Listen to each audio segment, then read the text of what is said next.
नमस्कार। हिमाचल तो रूबरू हुए हैं आपके सामने हिमाचल प्रदेश की दिन भर की ताजा खबरों के साथ। तो आइए शुरू करते हैं बिना समय गवाए हुए नॉन स्टॉप ताजा खबरों के सिलसिले को। शिक्षा बोर्ड ने घोषित किया 10वीं व 12वीं की टर्म 1 परीक्षा का परिणाम। हिमाचल प्रदेश स्कूल शिक्षा बोर्ड ने 10वीं 12वीं की टर्म 1 परीक्षा का परिणाम घोषित कर दिया है। प्रदेश भर में 1,95,000 से अधिक विद्यार्थियों ने टर्म 1 परीक्षा दी थी। टर्म 1 की परीक्षाओं का आयोजन सितंबर-अक्टूबर माह में हुआ था। वहीं छात्र पुनर्मूल्यांकन पुनर्निरीक्षण के लिए 17 जनवरी तक आवेदन कर सकेंगे। सांस्कृतिक झांकियों के साथ राष्ट्रीय विंटर कार्निवाल शुरू, मुख्यमंत्री ने दिखाई हरी झंडी। मनाली में आज सांस्कृतिक झांकियों के साथ राष्ट्रीय विंटर कार्निवाल का आगाज हुआ। परिधि गृह से माल रोड तक महिला मंडलों और सांस्कृतिक दलों ने झांकियां निकाली। मुख्यमंत्री सुखविंदर सिंह सुक्खू ने परिधि गृह से झांकियों को हरी झंडी दिखाई। इससे पहले मुख्यमंत्री ने हिडिंबा माता के मंदिरों में पूजा अर्चना की।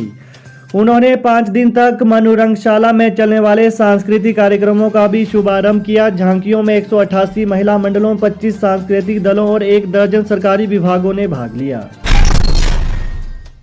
हिमाचल 2022 में 25% बढ़ा जीएसटी संग्रहण, दिसंबर में 341 करोड़ रुपए। हिमाचल ने इस साल में अब तक 4,052 करोड़ का जीएसटी जुटाया है। यह पिछले साल के मुकाबले 25% अधिक है। कर एवं आबकारी विभाग ने दिसंबर में ही 341 करोड़ रुपए जीएसटी संग्रहण दर्ज किया है। वहीं जीएसटी में यह वृद्धि कर एवं आबकारी विभाग द्वारा उठाए गए कदमों से हुई है। यह जानकारी राज्य कर एवं आबकारी विभाग के एक प्रवक्ता ने आज दी है। वहीं उन्होंने बताया कि हिमाचल में राज्य कर एवं आबकारी विभाग के द्वारा दिसंबर में 341 करोड़ रुपए वस्तु एवं सेवा कर संग्रहण किया गया है। कहा कि वर्तमान वित्त वर्ष में दिसंबर 2022 तक 4,052 करोड़ रुपए का जीएसटी संग्रहण किया गया है, जो पिछले वित्त वर्ष की समान अवधि के 3,172 करोड़ रुपए की तुलना में 25% अधिक है। स्वराज जनसभा में भावुक हुए पूर्व सीएम जयराम, आंखों से छलके आंसू। पूर्व सीएम जयराम ठाकुर स्वराज जनसभा में कुछ देर के लिए भावुक हो गए। मंच पर संबोधन करते हुए उनकी आंखों में आंसू आ गए। सत्ता परिवर्तन के बाद नेता प्रतिपक्ष के रूप में पहली बार नाचन विधानसभा क्षेत्र के चैलचोंग पहुंचे पूर्व मुख्यमंत्री जयराम ठाकुर का नाचन भाजपा ने भव्य स्वागत किया। वहीं जयराम ने कहा कि 2022 में नई सरकार बनी और 2023 लग गया है, लेकिन सरकार मंत्रिमंडल का गठन नहीं कर पाई है। इसके अतिरिक्त उन्होंने कहा कि राजनीति में अनेक संभावनाएं बनी रहती हैं। कांग्रेस जनहित में कार्य करेगी तो प्रतिपक्ष सहयोग करेगा। उन्होंने कहा कि अगर जनता के विरुद्ध कांग्रेस काम करती है तो कतई सहन नहीं किया जाएगा। कहा कि भाजपा ने 5 साल अनेक जनहित के कार्य किए और अनेक योजनाएं शुरू की। कांग्रेस ने सत्ता में आते ही बदले की भावना से काम की शुरुआत की है। हिमाचल में भाजपा ने 0.9% वोटों से हारी है। उन्होंने कहा कि जो फासला बहुत कम है। कहा कि कांग्रेस के मुकाबले भाजपा को भी हिमाचल की जनता ने अपार जन समर्थन दिया है। इस मौके पर नाचन के विधायक विनोद कुमार ने कहा कि नाचन मुख्यमंत्री जयराम ठाकुर के साथ है। विनोद ने कहा कि कांग्रेस का जो रवैया चला है, अगर वही रहा तो भाजपा सड़कों पर उतर जाएगी। इस अवसर पर नाचन भाजपा के अनेक पदाधिकारियों ने भाग लिया। 1 किलो 116 ग्राम चर्स के साथ एक व्यक्ति गिरफ्तार। चंबा जिले के तीसा सनवाल मार्ग पर नाकाबंदी के दौरान पुलिस ने एक व्यक्ति से 1 किलो 116 ग्राम चर्स बरामद की है। तस्कर को मौके पर ही गिरफ्तार कर लिया गया है। आरोपी की पहचान रवि कुमार पुत्र गुलाराम निवासी गुवाड़ भरमौर के रूप में हुई है। वहीं पुलिस ने मुकदमा दर्ज कर आगामी जांच शुरू कर दी है। आज थाना प्रभारी तीसा मनोज कोंडिल की अगुवाई में पुलिस ने तीसा सनवाल मार्ग पर नाकाबंदी की हुई थी और वाहनों की जांच की जा रही थी। इस दौरान सनवाल से तीसा की ओर एक व्यक्ति पैदल आ रहा था। पुलिस को देखकर वो घबरा गया और वापस जाने लगा। पुलिस को उसकी संदिग्ध हरकतों से शक हुआ तो उसे धर दबोचा। उसकी जांच करने पर पुलिस को चर्स की खेप बरामद हुई है। छत से गिरकर जेबीटी प्रशिक्षु छात्रा की मौत को परिजनों ने बताया हत्या, 2 पर जताया शक। हिमाचल के मंडी जिला में 4 दिन पहले 29 दिसंबर की रात को जेबीटी प्रशिक्षु छात्रा की छत से गिरकर मौत मामले में परिजनों ने मकान मालिक सहित 2 लोगों पर उनकी बेटी की हत्या की आशंका जताई है। वहीं आज परिजनों ने पुलिस अधीक्षक मंडी शालिनी अग्निहोत्री से मिलकर इस मामले में उचित कार्रवाई की मांग उठाई है। मृतक छात्रा मंडी में निजी संस्थान में जेबीटी की पढ़ाई कर रही थी और नेरचौक में किराए के मकान में रह रही थी। वहीं मृतिका के पिता हरि सिंह ने बताया कि 29 दिसंबर रात 8 बजे उनकी बेटी के साथ फोन पर बातचीत हुई।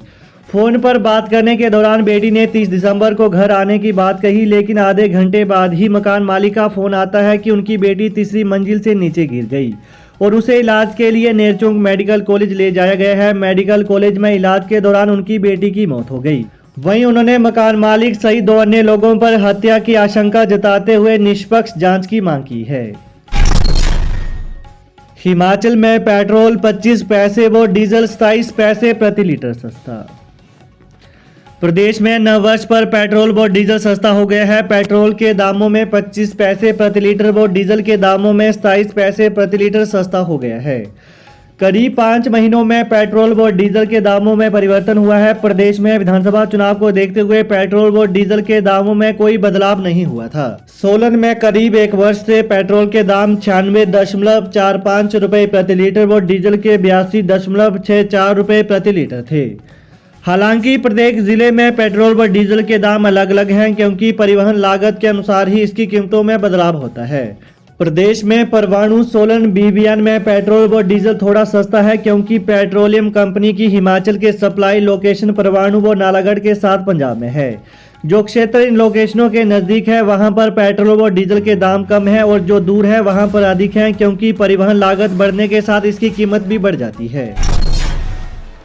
नरेश चौहान बोले, हर भर्ती परीक्षा में विजिलेंस को अलर्ट रहने के निर्देश।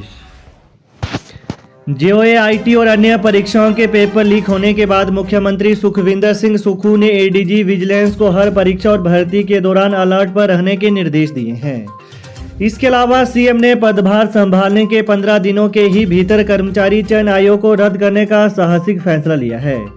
उन्होंने कहा कि मामले में अब तक 8 लोगों की गिरफ्तारी की जा चुकी है। मुख्यमंत्री के प्रधान मीडिया सलाहकार नरेश चौहान ने धर्मशाला में प्रेस वार्ता के दौरान यह बात कही। इसके अतिरिक्त उन्होंने कहा कि पिछली सरकार के कार्यकाल में पेपर माफिया लगातार पनपता रहा। पूर्व की जयराम सरकार ने पेपर माफिया पर कार्रवाई नहीं की।